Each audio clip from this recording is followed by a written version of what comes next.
आज जो मैं कहानी सुनाने जा रही हूँ वो युवा लेखिका इरा टाक जी ने लिखी है, जो कि एक सफल राइटर, फिल्म मेकर और पेंटर हैं और तीनों ही क्षेत्र में उन्होंने ख्याति अर्जित की है।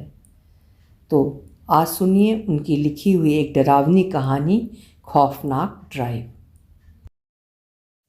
अगस्त की एक भीगी सी शाम थी। निशा के कुछ दोस्त कोलकाता से मुंबई आए हुए थे। उनसे मिलने के लिए वो घर से करीब शाम 6 बजे निकल गई थी। निशा एक टीवी एक्ट्रेस थी। वो मड आयरलैंड में रहती थी, जो 3 तरफ से पानी से घिरा हुआ एक सुंदर टापू है। मलाड से वो सड़क मार्ग से जुड़ा हुआ है। डिनर करने और दोस्तों के साथ बातें करने में 11:30 कब बज गए उसे पता ही नहीं चला। उसने जाने को कहा तो दोस्तों ने उसे ये कहे, अरे यार, तुम्हारे पास तो गाड़ी है, चली जाना, थोड़ी देर और रुक जाओ, हम कौन सा रोज आते हैं। रोक लिया। उसकी माँ का भी 2-3 बार फ़ोन आ चुका था। 12:15 बजे वो होटल से बाहर निकली। बहुत तेज़ बरसात चालू थी। रात में मठ जाने का रास्ता कुछ सुनसान हो जाता है। 6-7 किलोमीटर तक कोई खास आबादी नहीं। मलाड से रात 12:30 बजे वहाँ को वो आखिरी बस चलती है। उसके अलावा कुछ इक्का दुक्का गाड़ियाँ ही इतनी देर रात नज़र आती हैं। जैसे ही वो गाड़ी में बैठी, माँ का फ़ोन फिर आ गया। मैं कोई बच्ची नहीं मम्मी, आप परेशान मत हो, आधे घंटे में आ जाऊंगी, उसने लड़खड़ाती आवाज़ में कहा।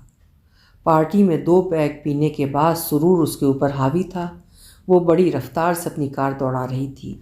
ईस्टर्न हाईवे से मिर्च चौकी तक आने में उसे कोई ज़्यादा वक्त नहीं लगा। रात में ट्रैफिक भी काफ़ी कम था। मिर्च चौकी से आगे सिग्नल पर बाईं तरफ कब्रिस्तान के बोर्ड पर अचानक उसकी नज़र गई। ठीक उसके बगल में ईसाइयों की ग्रेवयार्ड और उसके बगल में हिंदुओं की शमशान भूमि देखकर उसे हंसी आ गई। कहीं एकता हो या ना हो, पर यहाँ के भूतों में ज़रूर एकता होगी, या ये भी मंदिर, मस्जिद, चर्च के नाम पर लड़ते होंगे। उसने फुल वॉल्यूम में गाने चला रखे थे और पूरी मस्ती में झूमती हुई गाड़ी चला रही थी। अचानक म्यूज़िक प्लेयर की आवाज़ अपने आप कम हो गई। वो थोड़ा हैरान हुई, पर उसने दोबारा वॉल्यूम बढ़ा दिया। आगे मालवड़ी चौराहे पर पुलिस वाले हर गाड़ी को रोककर चेक कर रहे थे। वो बहुत घबरा गई, क्योंकि 2 पैग पीकर गाड़ी चलाना कानूनन अपराध है। उसने म्यूज़िक बंद कर दिया, बगल की सीट पर पड़ी अपनी शॉल को सिर पर ओढ़ लिया। फिर कार की रफ्तार कम कर वो पुलिस के पास रुकने ही वाली थी कि पुलिस वाले ने लड़की देखकर उसको जाने का इशारा कर दिया। अगर चेकिंग होती तो मेरा लाइसेंस जब्त हो जाता। जान बच गई। लड़की होने के फ़ायदे ही फ़ायदे हैं। उसने चैन की सांस ली और शॉल को वापस उतार कर लापरवाही से सीट पर फेंक दिया। मालवड़ी से होते हुए वो उस पुल पर पहुंच गई, जहां से एक रास्ता मारवे की ओर मुड़ता है और एक मड आइलैंड की तरफ। पुल पर एकदम सन्नाटा था। दिन में यहाँ मछली पकड़ने वालों की भीड़ रहती है। अभी बारिश हल्की हो गई थी। उसने फिर से गाने चालू कर दिए। दूर दूर तक कोई न था, ना कोई गाड़ी, ना कोई मोटरसाइकिल, ना कोई आदमी। सब एकदम सुनसान। सड़क के दोनों तरफ घने पेड़। दिन में रास्ता जितना सुंदर लगता है, रात में उतना ही भयावह लग रहा था। रोड लाइट भी हर जगह नहीं थी। कहीं कहीं गुप्त अंधेरा। बरसात की वजह से उसे ठंड महसूस होने लगी। उसने कार का एसी बंद कर खुली हवा के लिए खिड़कियां थोड़ी थोड़ी खोल लीं। उसका सिर चकरा रहा था और नींद से आंखें मूंदी जा रही थीं। उसने एक जगह कार रोककर पीछे पर्स में पड़ी पानी की बोतल निकाली। वो अपने मुंह पर पानी की छींटें मारी रही थी कि म्यूज़िक प्लेयर फिर बंद हो गया। मैंग्रोव के घने जंगल, मछलियों की गंध और हवा में तेजी से हिलते पेड़ देख अचानक उसे घबराहट होने लगी। उसने गाड़ी के अंदर की लाइट जलाई और शंका से पीछे वाली सीट पर देखा। उसने घड़ी देखी, रात का 1 बज चुका था। लगता है इसका कोई वायर ढीला हो गया है, कल सही करवाती हूँ, कहते हुए उसने एक बार फिर म्यूज़िक प्लेयर चालू कर दिया। अब तो बस भी जा चुकी होगी, मुझे इतनी देर वहाँ नहीं रुकना चाहिए था, उसने अपने आप से कहा। उसने अपनी कार की रफ्तार बढ़ा दी। सड़क ज़्यादा चौड़ी नहीं थी और बीच बीच में काफ़ी घुमावदार मोड़ भी थे। 7-8 किलोमीटर के लंबे रास्ते पर 3-4 जगह ही कुछ दुकानें हैं, पर उस समय तो सब बंद हो चुका था और बरसात की वजह से सड़क पर एक कुत्ता भी नज़र नहीं आ रहा था। म्यूज़िक प्लेयर चलते चलते फिर अचानक से बंद हो गया। एक डर की लहर उसके शरीर में दौड़ गई। उसने बाईं तरफ देखा तो एक सुनसान बंगला नजर आया। उसे पिछले दिनों देखी हॉरर फिल्म याद आ गई, जिसमें एक परिवार पिकनिक मनाने आता है और वापसी में उनकी कार खराब हो जाती है। रात बिताने को वे ऐसे ही एक सुनसान बंगले में घुस जाते हैं। बंगले का दरवाज़ा खुला होता है पर उन्हें कोई नज़र नहीं आता। बंगले में सब कुछ अपनी जगह पर सजा हुआ होता है। कई बार आवाज़ देने के बाद जब कोई नहीं आता तो वो बेतकल्लुफ़ हो वहीं रुक जाते हैं। बच्चे खेलने लगते हैं। पति घर के कोने में बनी बार से शराब पीने लगता है और औरत फ्रिज में खाने का सामान ढूंढने को जैसे ही उसका दरवाज़ा खोलती है ज़ोर से चीख पड़ती है। फ्रिज में कटे हुए सिर, हाथ पैर रखे हुए थे। निशा वहीं पहुंच गई थी जैसे। एकदम उसने तेज ब्रेक लगाया और गाड़ी बंद हो गई। उसके माथे पर पसीना आ गया था। उसने अपने सिर को झटका। उसने गाड़ी चालू करने के लिए चाबी घुमाई पर वो स्टार्ट ही नहीं हो रही थी। वो ज़ोर ज़ोर से गाड़ी के स्टीयरिंग पर मुक्के मारने लगी। डर और बेचैनी के मारे उसका हाल ख़राब हो गया। बार बार कोशिश करने के बाद कार किसी तरह स्टार्ट हो गई। तब उसने चैन की सांस ली। उसने सुनसान बंगले की तरफ सहमते हुए देखा और गाड़ी आगे बढ़ा दी। अरे यार निशा, क्यों सुनसान रास्ते पर हॉरर फिल्म के बारे में सोच रही है? अगर गाड़ी स्टार्ट नहीं होती तो तू भी उसी फ्रिज में होती कटी हुई। कुछ रोमांटिक सोच। अगर इस समय विशाल होता तो ऐसे रोमांटिक मौसम में कार को चलने ही नहीं देता और सारी रात यहीं सड़क किनारे या सुनसान बीच पर। मैंने फालतू ही आज उससे झगड़ा किया। उसने अपना मूड बदलने की कोशिश की। विशाल उसका बॉयफ्रेंड था। वो मुंबई से बाहर किसी काम से गया हुआ था, इसलिए वो नहीं चाहता था कि निशा देर रात पार्टी करने अकेले जाए। इसी बात पर शाम को उनकी कहासुनी हो गई थी। उसे विशाल की याद आने लगी। उसने विशाल को फ़ोन मिलाया। उसका फ़ोन स्विच ऑफ आ रहा था। डैशबोर्ड से विशाल की गिफ्ट की हुई सीडी उठाई और म्यूज़िक प्लेयर में लगा दी। तू नहीं तो तेरी याद सही, विशाल आई लव यू बेबी, निशा ने लड़खड़ाती आवाज़ में कहा। सैटरडे सैटरडे कर दी रेंदी है कुड़ी।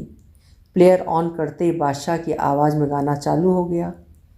उसने वॉल्यूम फुल कर दिया और ख़ुद भी ज़ोर ज़ोर से गाने लगी और डर एकदम से गायब हो गया। बाहर तेज़ बारिश हो रही थी। उसने खिड़की पूरी खोल ली और बारिश की बूंदें अपने हाथ में लेकर उछालने लगी।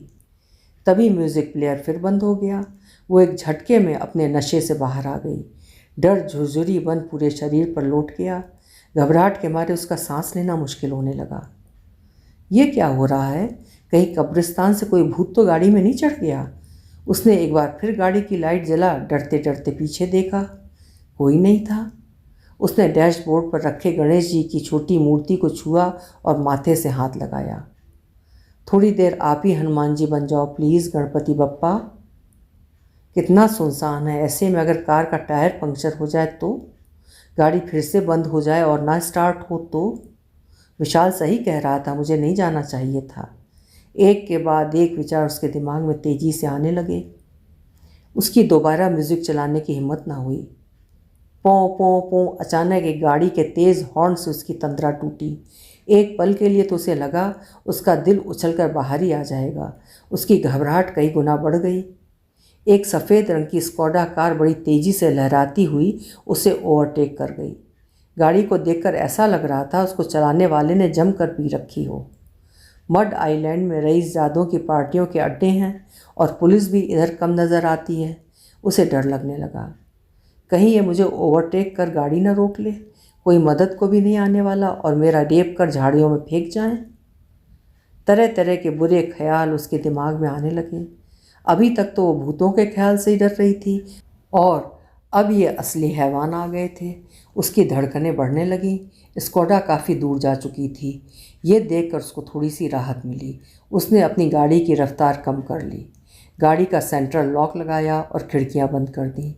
अब वो बहुत सतर्क होकर गाड़ी चलाने लगी। लगभग 1 किलोमीटर चलने के बाद उसे वो स्कोडा सड़क के किनारे खड़ी हुई नज़र आई। उसकी पार्किंग लाइट्स चालू थीं। 3-4 लड़के उससे टिके हुए शराब पी रहे थे। अब वो बहुत घबरा गई। उसका दिल ज़ोरों से धड़कने लगा, जैसे अभी उछलकर बाहर आ जाएगा। हे भगवान, अब क्या करूं, क्या करूं, क्या करूं? वो ज़ोर ज़ोर से बोलने लगी। उसने अपनी गाड़ी की स्पीड बढ़ाई और स्कोडा के पास से तेज़ी से निकल गई। उसके निकलते ही वो सभी लड़के स्कोडा में बैठ गए और उसका पीछा करना चालू कर दिया। शायद उन्होंने देख लिया था कि कार एक अकेली लड़की चला रही है। निशा की घबराहट का लेवल बहुत बढ़ गया था। उसका गला बुरी तरह सूखने लगा। उसने रोना शुरू कर दिया। वो बार बार आंसू पोंछती हुई कार के रियर व्यू मिरर में देखती कि स्कोडा कितनी दूर है।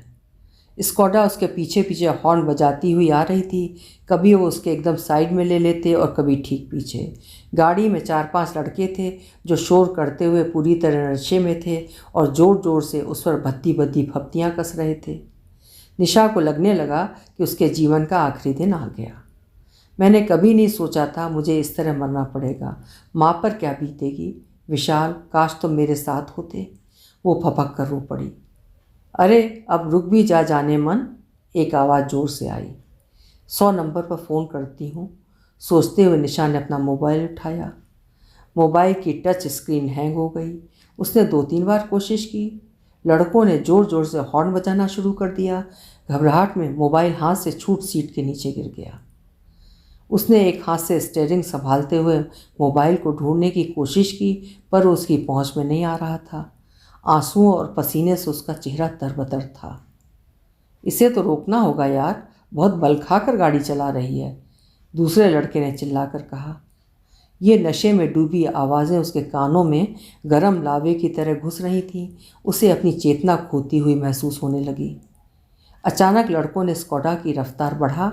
निशा की कार को ओवरटेक करते हुए जैसे ही बाईं तरफ मोड़ा, भड़ाक, एक जोरदार आवाज़ के साथ पुल की रेलिंग तोड़ती हुई स्कोडा मैंग्रोव के जंगल के भरे दलदल में जा गिरी। निशा ने पूरी ताकत से ब्रेक लगाया। एक झटके से उसकी कार रुक गई। उसकी आंखें फटी की फटी रह गईं। पुल के नीचे गिरी कार से मदद के लिए चीखने की आवाज़ें आने लगीं। कुछ आवाज़ें दर्द तड़पने की थीं। वो स्तब्ध थी। उसका दिमाग सुन्न हो गया था। वो समझ नहीं पा रही थी कि अचानक ये सब क्या हो गया। तभी मोबाइल की घंटी बजने लगी। मोबाइल की आवाज़ भी जैसे उसे कानों के पर्दे फाड़े दे रही थी। वो अपनी जगह से हिल भी नहीं पा रही थी। उसका शरीर पत्थर हो गया हो। बरसात तेज हो गई थी। 5 मिनट बीत गए और वो अभी तक उसी जगह पर खड़ी थी। मोबाइल 2 बार बज के बंद हो गया। वो चाह कर भी मोबाइल को झुककर ढूंढ नहीं पा रही थी। दलदल से आने वाली चीखें थम चुकी थीं। लगभग 20-25 मिनट बीत जाने के बाद उसने खुद को संयत करने की कोशिश की और अपनी आदत के मुताबिक कार के रियर व्यू मिरर में देखा तो एक सजी धजी औरत का चेहरा नज़र आया। बड़ी काली आँखें, सुर्ख लिपस्टिक और माथे से बहता हुआ खून जो उसके चेहरे के बाएं हिस्से को ढके हुए था। वो एक झटके से पीछे मुड़ी, पर पीछे कोई नहीं था। उसने गाड़ी पूरी रफ्तार से भगा दी। वो चीखना चाहती थी, पर डर से उसकी आवाज़ निकलना बंद हो गई। उसने गाड़ी की लाइट जला ली और डर के मारे दोबारा रियर व्यू मिरर में नहीं देखा। बदहवास वो 15 मिनट गाड़ी दौड़ाने के बाद वो किसी तरह अपने घर पहुंची। उसने अपनी चाबी से दरवाज़ा खोला। चुपचाप माँ के कमरे में जाकर उनके पास लेट गई। अपने कमरे में जाने की तो उसकी हिम्मत ही नहीं हो रही थी। मैं कहती थी ना, इतनी रात में उस रास्ते से आना खतरनाक है, पर तू कभी सुनती नहीं। कल रात एक एक्सीडेंट हो गया, सब मारे गए। माँ हाथ में चाय और अखबार लिए उसे जगा रही थी। वो एक झटके से उठ बैठी। उसने अखबार छीनकर खबर देखी। बड़े बड़े अक्षरों में लिखा था, भूतिया पुलिया से टकरा कर एक और कार दुर्घटनाग्रस्त, गाड़ी में सवार 5 लड़कों की मौत। लड़के स्कोडा कार में थे और सभी ने भारी मात्रा में शराब पी रखी थी। पुलिस ने बताया कि रफ्तार की वजह से उनका गाड़ी से कंट्रोल खो गया और गाड़ी पुलिया की रेलिंग तोड़ते हुए खाई में गिर पड़ी। पर स्थानीय लोग इसे उस दुल्हन की भटकती आत्मा का कारनामा बता रहे हैं जो अक्सर देर रात इस जगह के आसपास घूमती रहती है और गाड़ियों से लिफ्ट मांगती है। गाड़ी के शीशे में दिखी दुल्हन उसकी आंखों के आगे नाच गई। हाथ से गिरा अखबार उसे देख रहा था। अभी आप सुन रहे थे इरा टाकजी की लिखी हुई एक डरावनी कहानी, खौफनाक ड्राइव। कहानी आपको कैसी लगी मुझे कमेंट सेक्शन में ज़रूर लिखकर बताइएगा। कल फिर मिलेंगे। आपका समय शुभ हो।